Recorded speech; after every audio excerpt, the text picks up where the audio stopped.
What's going on, guys? Skyliner Productions here, and I'm sure, as most of us know, Season 3 of Disney Speedstorm launched just a couple days ago, and with it, there was a bunch of new awesome content, new racers, new tracks, stuff like that, but there was also a lot of changes to the progression and monetization systems in the game.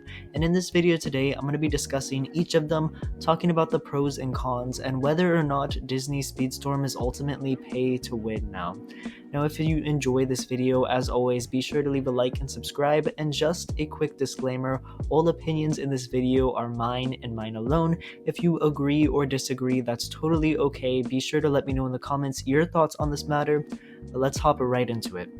To begin, let's discuss everything that changed with the progression and monetization systems of the game when transitioning from Season 2 to Season 3.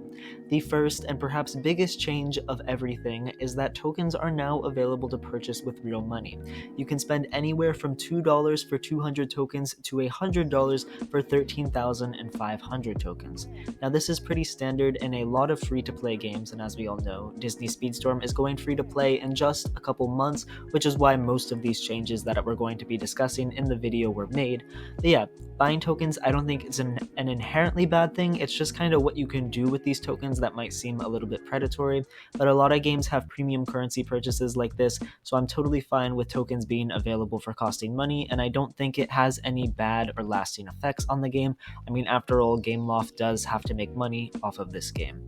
The next change, however, is much worse, which is now that you can buy season coins using tokens. Just like purchasing tokens with real money, there are a wide variety of conversion rates where you can buy season coins for tokens, ranging from anywhere to 10,000 season coins for 500 tokens to 200,000 season coins for 6,000 tokens, or roughly $60 of US money, which is pretty absurd in my opinion. These conversion rates are really awful and honestly insulting to anyone who might want to be purchasing a couple season coins to sort of push themselves over the edge and maybe buy something from the shop or a couple universal boxes, because these conversion rates are basically valuing universal boxes at $5 US, which is really bad considering you only get 3 completely random shards for random characters or crew members that most likely aren't going to be much use to your account anyways.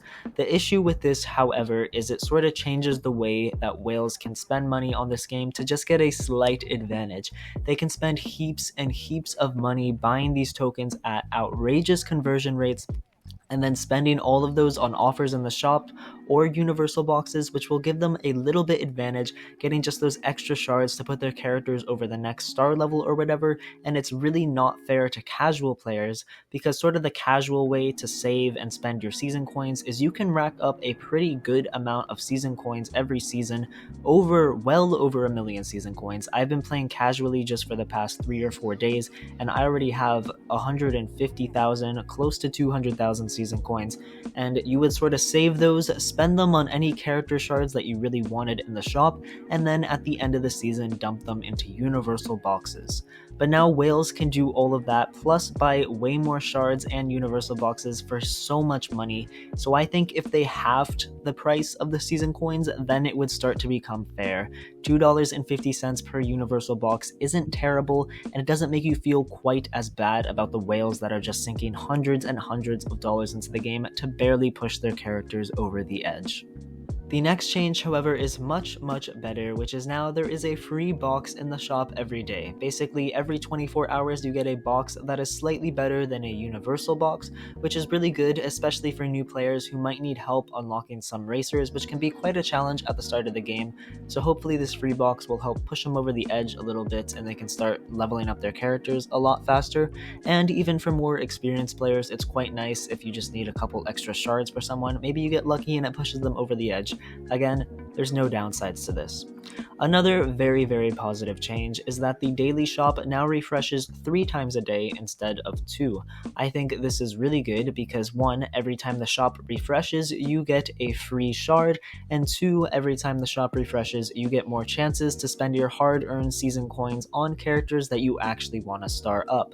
Now, a lot of people have been saying that this change might be for the negative because Gameloft is trying to tempt you more times per day into buying those outrageous seasonal coin offers, and while yes, this is probably most likely the case, if you just ignore that part and don't buy any season coins and just play the game like you were before, it's very, very positive, as now you can level up characters significantly faster because you have more chances to get the shards that you actually want and need. Moving on to the final new change in the shop, you can now purchase the season boxes, which in this case is Lilo and Stitch, for 500 tokens or $5 US, which is also the same price roughly as a universal box in the game. And honestly, I am totally okay with this change. I think $5 is a little bit on the pricey side, but compared to everything else in the game, and considering that buying a tier in the Golden Pass costs 500 tokens, I think it's decently fairly priced and is one of the better ways to spend your tokens, and it gives people a nice option if they want to progress their Lilo and Stitch characters more. Obviously, this is tempting you to buy more tokens, but we need stuff to spend our tokens on. A couple downsides of this is that whales obviously are sinking so much money into this. I'm kind of included, as I had a bunch of tokens saved up and I spent them all on these season boxes just because I love Lilo and Stitch so much, and because of that they're getting a much larger advantage on day one because all their Lilo and Stitch characters and crew members are super high up, where normally it takes a free-to-play player the whole season to grind them up to that level.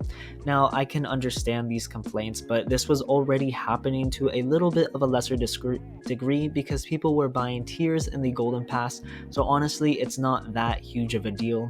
And also, you don't see whales that much in ranked, which is something we'll get to at the end of this video. The last new change to progression systems in the game is that the regulated multiplayer event every week now only gives you 3 character shards instead of 10 and less upgrade parts in general. Honestly, this is a pretty heavy nerf, and I understand how it can suck for a lot of players, and I understand why people are complaining about this, and new players don't have the opportunity to unlock a free racer every week anymore. And I totally get why people are complaining about this. However, they did make up for these lack of shards and more by putting them all in the free daily box.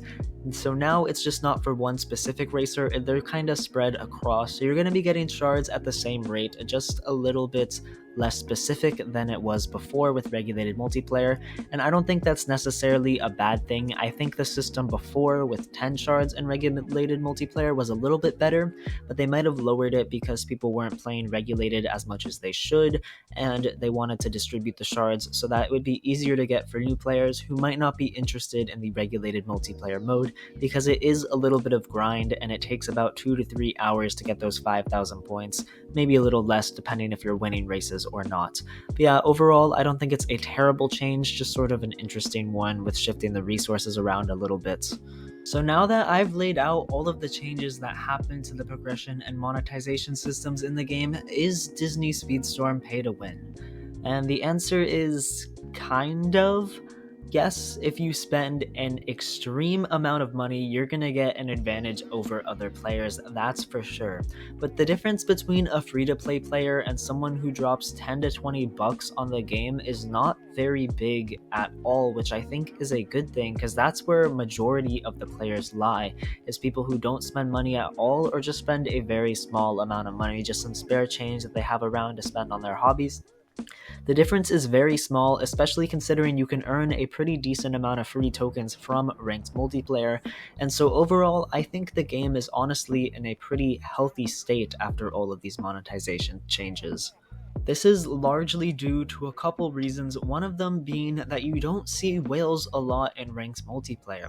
People who spend a ton of money on the game are quickly going to shoot up to the highest ranks where the best players are there, and they're going to beat them with either skill or because they have more upgrade parts.